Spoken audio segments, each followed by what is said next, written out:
Well, there's been so much talk this offseason about Michigan's recent anemic record against its rivals. So how do the 2018 Wolverines stack up against those big three opponents? That's next on Michigan Podcast. But there's going to be one team that's going to play solely as a team. No man is more important than the team. No coach is more important than the team. The team, the team, the team. Looks deep for Anthony Clark. Waits for it. Hit. Caught. This is no time for that. In the pocket and a sack. Tim Jamison. Brady gets terrific. Throws it. Get it. Touchdown. Knight again. Schultz just before Brazil got him. And a leaping interception by Woodson. Harbaugh back to throw over the middle. Caught by Collier at the 5 on his feet. Touchdown, Michigan. On its way. It's good. He's 5'7", 179 pounds, a junior at Michigan. But Jamie Morris packs a wallop, and he delivers for Bo Schembechler. And here's your first play. Pressure coming. Sack. It is Glenn Steele, number 81, who fought his way through the traffic. Option. And Robinson calls his own number, and he's going to score. Oh, an easy touchdown for Robinson and Michigan.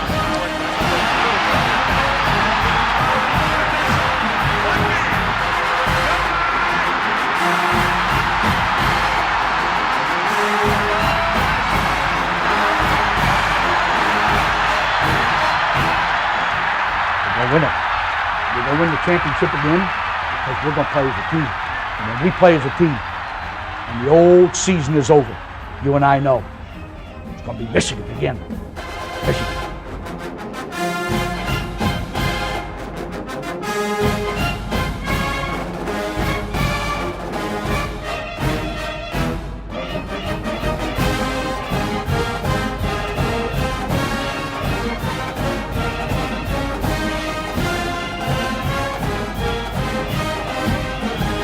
Greetings, Go Blue. I'm Steve Deace, and welcome to this week's edition of Michigan Podcast. Thanks to all of you tuning in here on YouTube or on iTunes, Stitcher, Google Play, etc. We appreciate you. Thank you very much for being a part of what we do each and every week during the season here on Michigan Podcast. Coming up a little bit later on, some Twitter poll results, the question of the week. Michael Spath of WTKA in Ann Arbor will stop by because we're going to break down last night's press avail, the only one we're going to get between now and game week. Some big headlines came out of there. We'll talk about those with Michael Spath later on in this week's episode of Michigan Podcast. But we begin with the tease. There's been so much talk this offseason, and rightfully so. I mean, let's face it. I know we just talked about Jimmy versus the world last week, but let's not also pretend we as fans aren't sick and tired of being sick and tired. We're tired of losing to our rivals. As the great prophet Allen Iverson once said, we're tired. All right, we're tired of losing to Ohio State. We're tired of Sparty.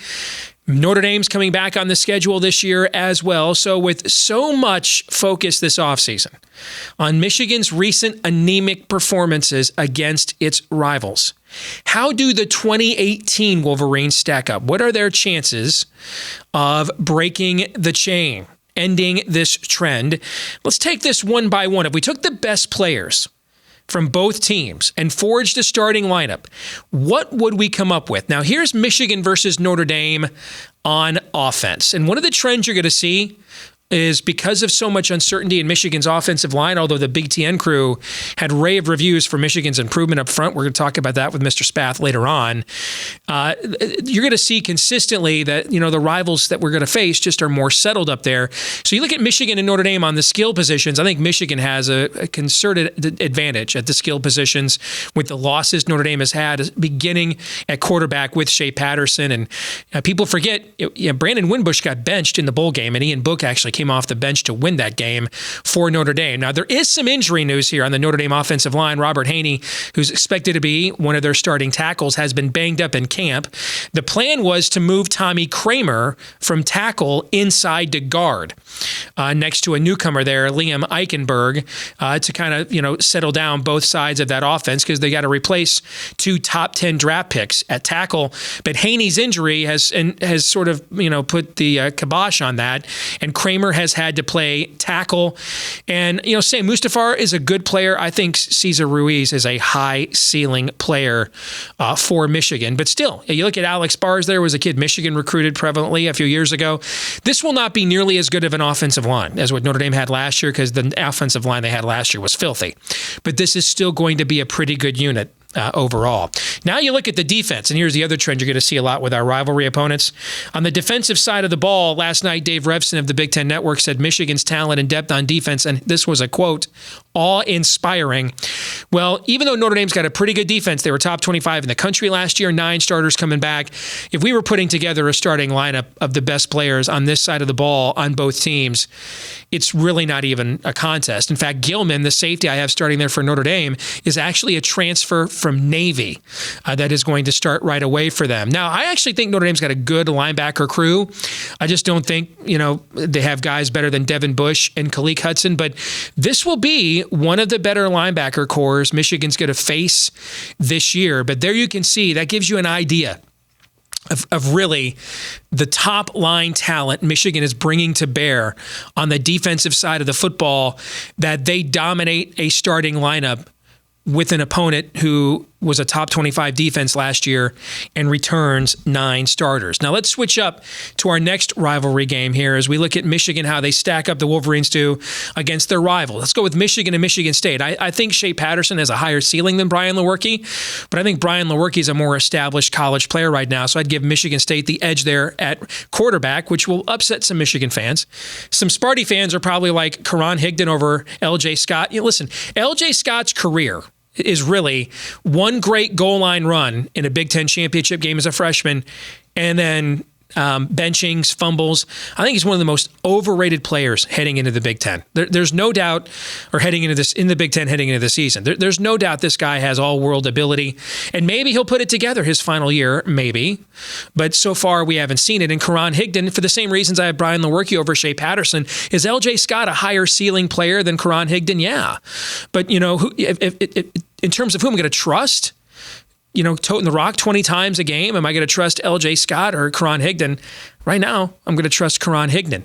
When you look at the rest of the offense, I like Michigan's wide receiver core a lot, but Felton Davis might be, other than Stanley Morgan Jr., the best receiver returning in the Big Ten. I think Cody White has just developed at a little bit of faster track than, say, Donovan Peoples-Jones has, mainly because he's had better quarterback play. Tariq Black. Zach Gentry's pretty much the tight end on all of these teams. I think Zach Gentry is going to have an absolutely monster year.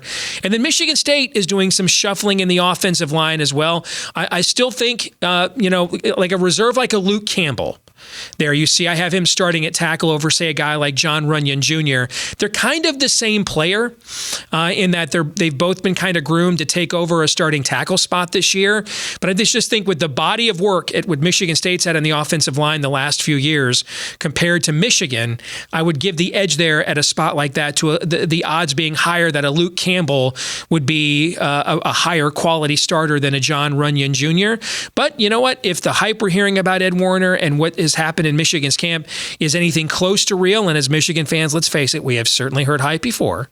But if this hype is anywhere close to real, then I think that would really close the gap in terms of offensive line play between Michigan and Michigan State. No question about it. When you look at the defensive side of the football, again, this is another top 25 defense nationally, but just Michigan's talent is just overwhelming at some of the spots. I mean, I could argue that Lavert Hill and David Long are the 2 best corners returning in the country, depending on what metrics you look at, and they're in the same secondary. Michigan State has a fine linebacker core as well. But again, I mean, how many teams have one Khaleke Hudson or one Devin Bush, let alone those 2 guys together.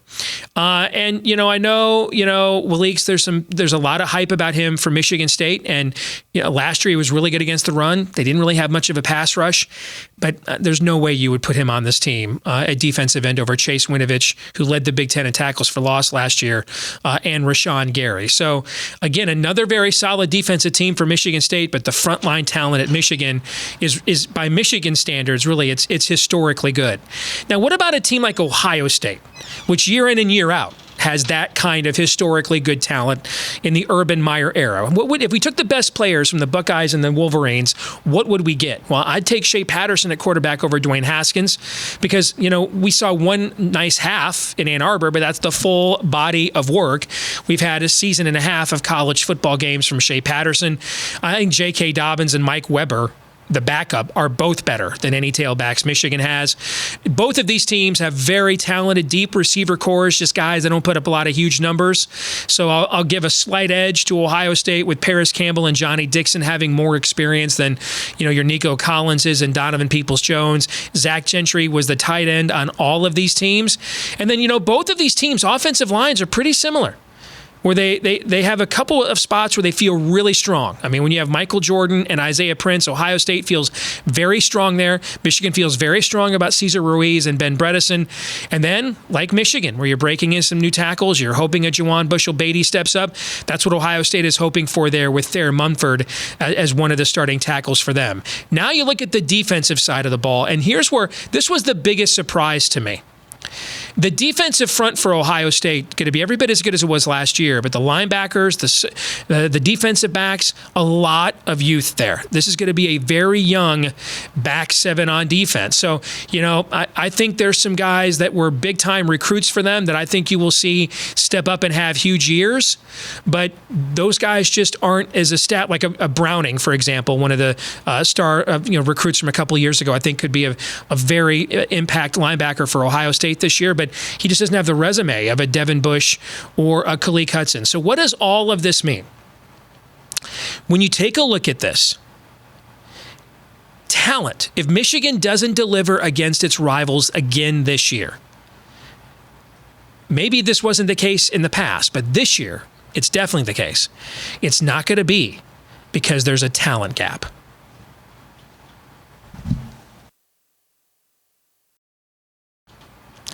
Well, we get asked all the time here on Michigan Podcast by folks, hey, what can we do to help spread the word and support you guys more? Well, one of the big things you can do is support us on Patreon. Help us to cover the cost it takes to put this together each and every week here on YouTube, iTunes, Stitcher, Google Play, etc. And as you can see, if you're watching us on YouTube here, we produce, even during the off-season, content exclusively for our Patreon supporters that we don't make available across our various platforms. For example, the more in-depth look at how Michigan's talent stacks up with its rivals that we just kind of touched on in the intro, you can see there, we released that with more analysis on our Patreon page for our Patreon supporters back on August the 4th, right? So we've also introduced a brand new tier, an exclusive booster club, $25 a month, and you get a chance to get all this kind of access to Michigan Podcast, as well as a shout out on the show, your name, business, if you'd like, in the credits. That's just $25 if you commit to that, to supporting us on Patreon, above the normal $5 pledge that several of you have already been very gracious to offer. So thank you for all the support you offer here on Michigan Podcast. Michigan Podcast at patreon.com.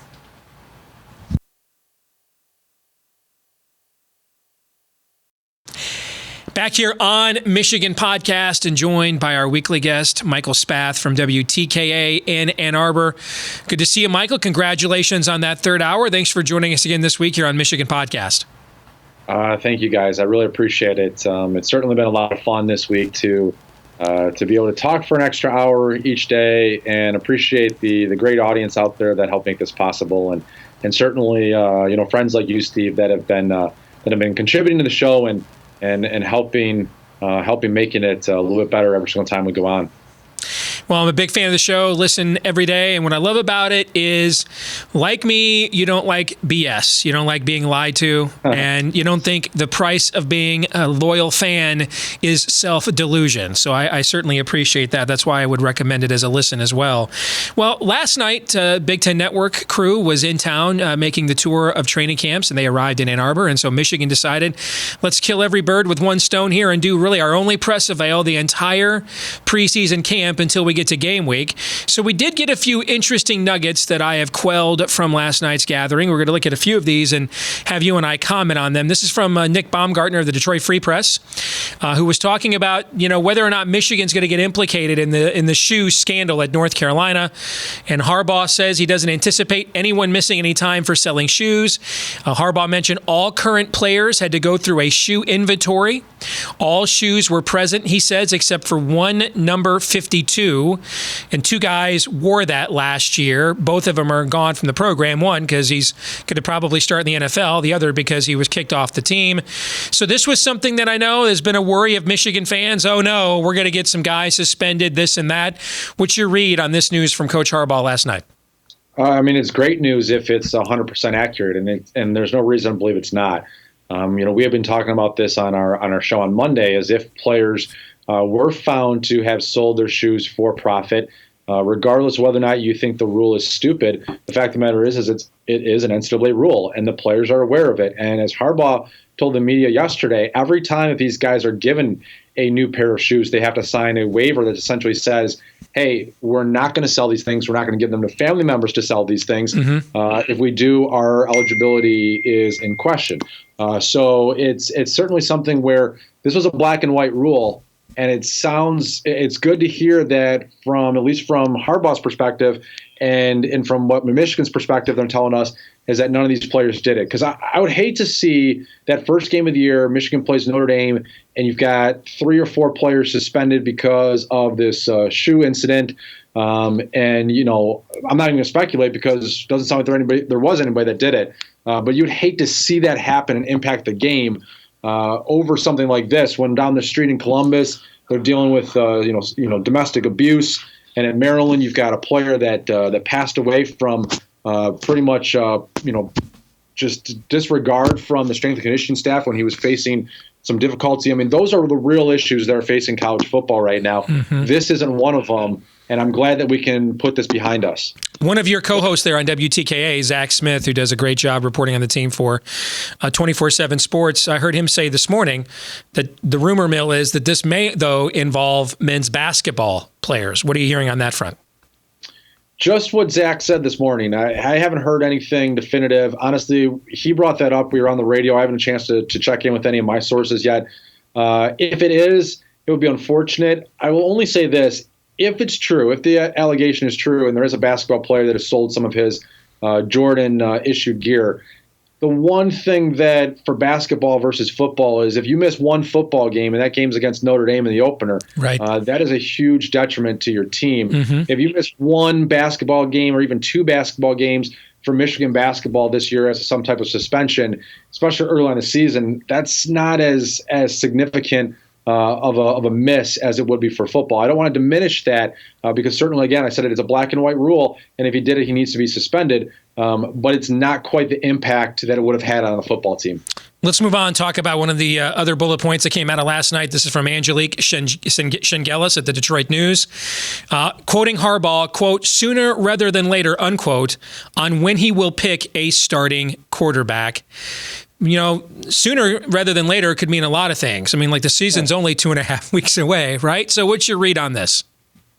My read on it is, I think, honestly, the way that Harbaugh is so calculated and gives very little to the media, if he didn't think that there was someone that was emerging, I think he just would have said, hey, it's a competition, it's raging on. He did say those comments yesterday. It's competitive. This could go all the way up into the first game. Instead, he said he'd rather decide sooner rather than later. Maybe it's better for the team. Maybe this is one of those years where he can figure out my team needs a guy to rally around. My guys, I want to get my starting quarterback more reps so that he's ready to go in that first game against Notre Dame. So I think it's very likely, and from everything that we've been told, Shea Patterson has separated himself from the pack. I think if Harbaugh knows, and former players used to tell me this all the time, you can't lie. You can maybe fib to the media a little bit, but you can't lie to your team, and your team understands what's going on in practice. And so for Jim to step in front of his team in a week's time and say, hey, guys, the battle at quarterback is still going on, when everybody there sees that Shea Patterson's the best quarterback, sometimes it's better to say, hey, guys, here we are a week and a half away from first game. Shea Patterson has earned the starting job, and we're going to announce him as a starter internally. And everyone on the team goes, okay, good, because we know that. We've seen that, and it just kind of maybe helps the team out a little bit, because then you're being honest with everybody. So let me see if there's another aspect to Harbaugh's secrecy, because my initial inclination, because I work full time in the media too, and so my initial inclination at this is to be annoyed. All right, like I have no idea what this is accomplishing. I don't know what it does, but if you try and see it from his point of view, and I think we could take a look at some of the controversies that have erupted with media and what he doesn't disclose over the last couple of years, and you look at him in reverse. You look at if indeed Shea Patterson is emerging. I mean, he's in almost every mock draft, first-round draft pick. Every day in the last 2 weeks, it seems there's been a national column about him. Pat Forty had a mention of him yesterday.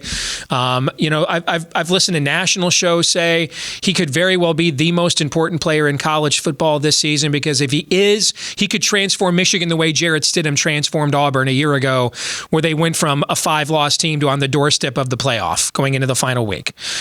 You throw all those things in, all that hype. Your co-host again, Zach Smith, mentioned this morning, going back to the 24/7 rankings since 2000, he's the third highest quarterback recruit to come into this league in almost 20 years. Is it possible that this isn't skullduggery or an attempt to contrive a meritocracy? Pardon me, because my understanding is depth charts are posted at practice like every day. These guys know where they're at all the time. Is it possible this is about mitigating expectations for Shea Patterson? Because there will be an adjustment in a new offense. The opening game is against no slouch. Could that be what's going on here more than, something, some kind of, covert operation?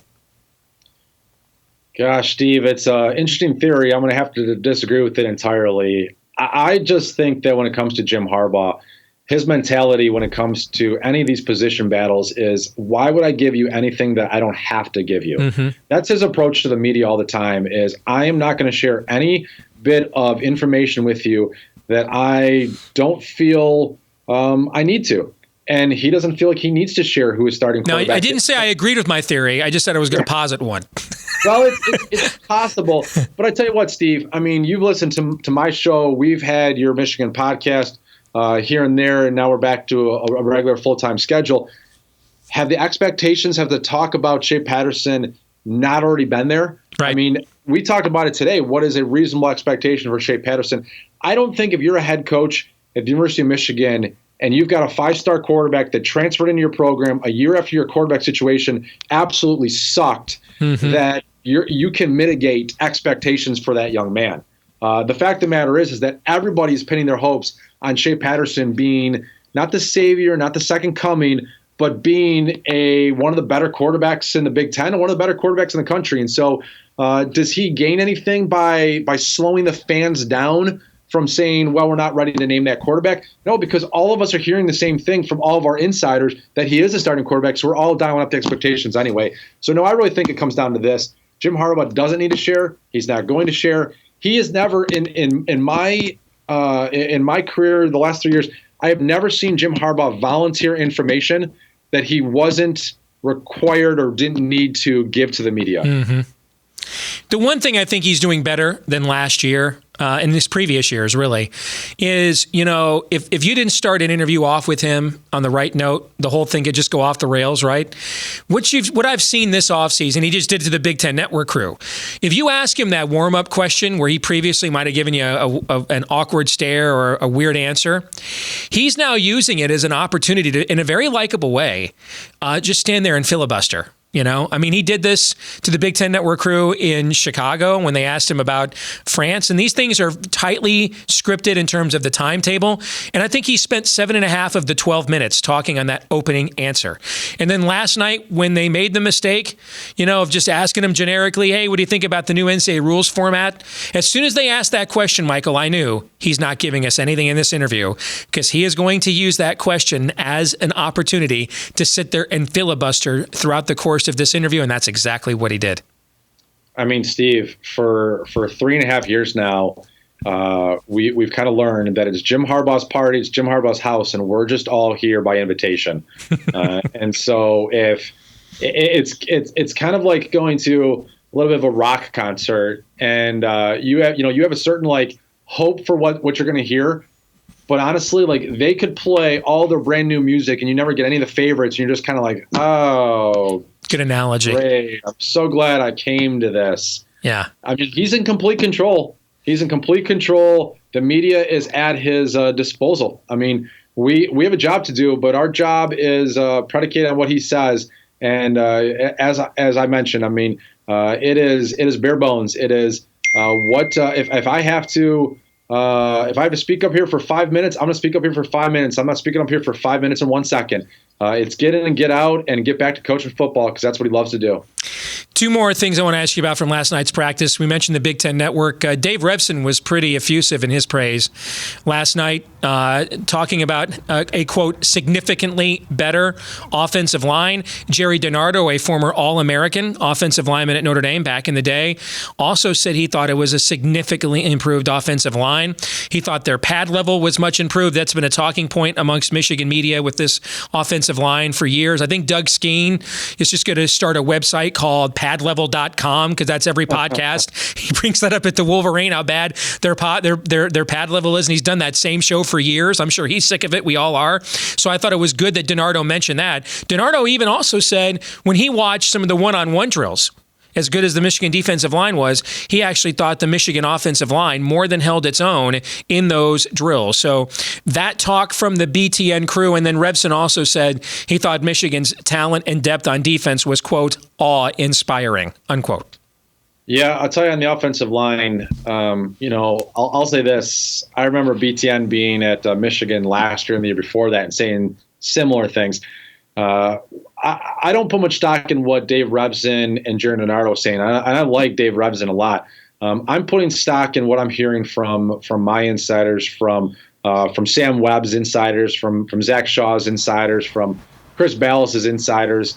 I think all of us have learned our lessons not to just blow smoke up the ass of the fans, because we've done in the past where guys have told us things and we've kind of put it out there, and then they haven't lived up to those regards. Like, they've been very poor along the offensive line. And so I think all of us, this whole, the Missouri State, the Show Me State, and all of us have kind of said, okay, we're gonna be a little more critical. And I've talked to Chris, and I've talked to Sam Webb, and I've talked to my guy that's inside the program.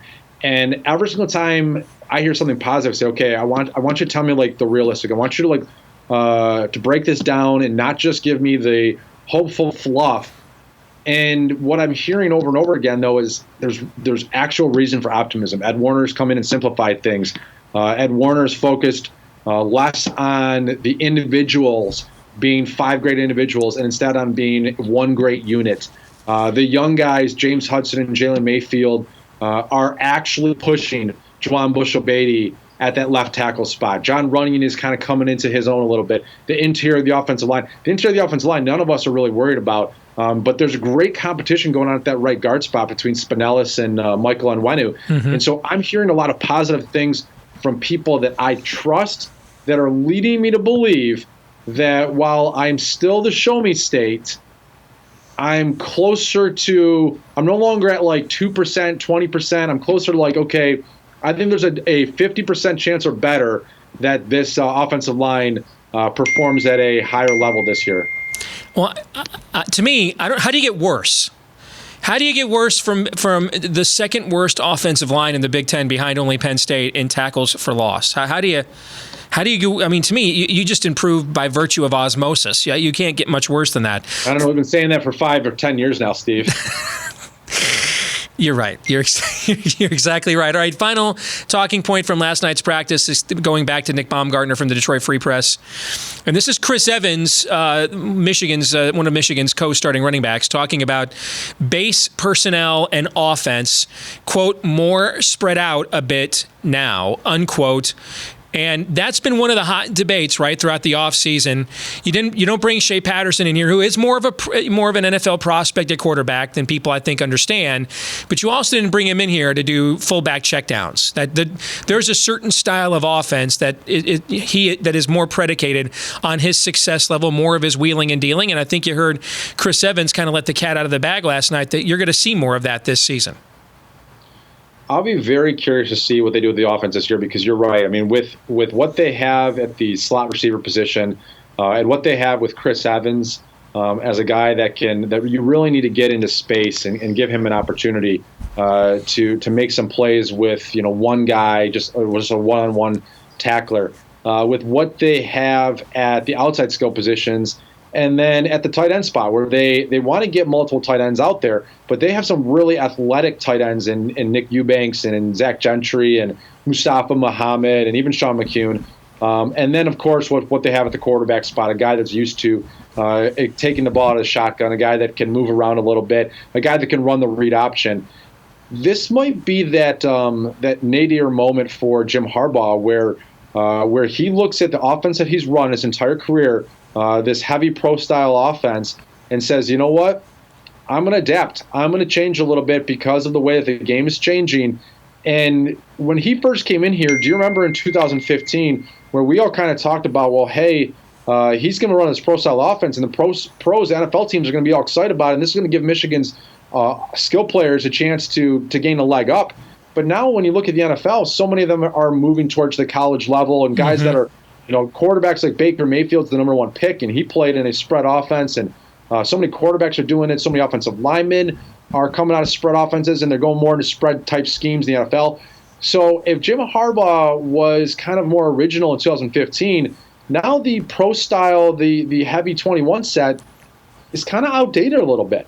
And so how does Jim Harbaugh adapt to that? And if he does finally adapt with more spread out formations and running some read option and getting the guys in space, then I'll be impressed, because this is where the game is going. And if you look at his staff with Pep Hamilton, you look at his staff with Jim McElwain, this is the type of offenses. You look at Ed Warner, who was a coordinator at Ohio State. These are the offenses that those guys are most comfortable with. Right. The only person maybe not comfortable with it is Jim Harbaugh. But if he's as smart and as good of a coach as we think he is, he's going to be able to adapt to this fairly quickly.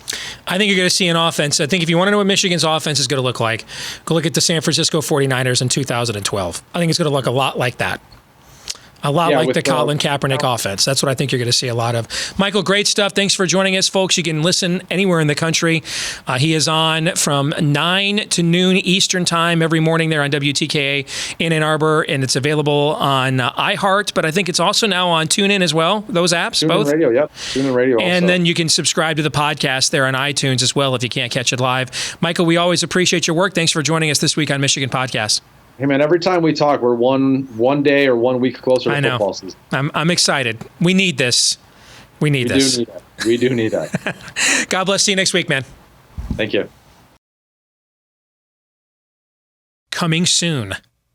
That's all I can say right now, but stay tuned. You're going to be seeing that logo more often here, and we'll tell you what it means soon.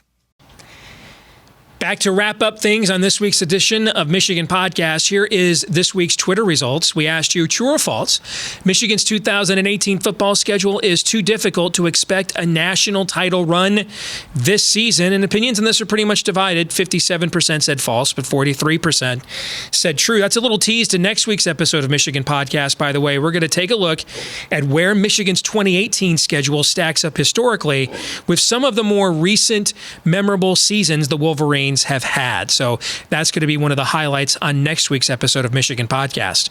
Our question of the week comes from MPLS Kurt, who says, I've never understood the draw of Last Chance U on Netflix.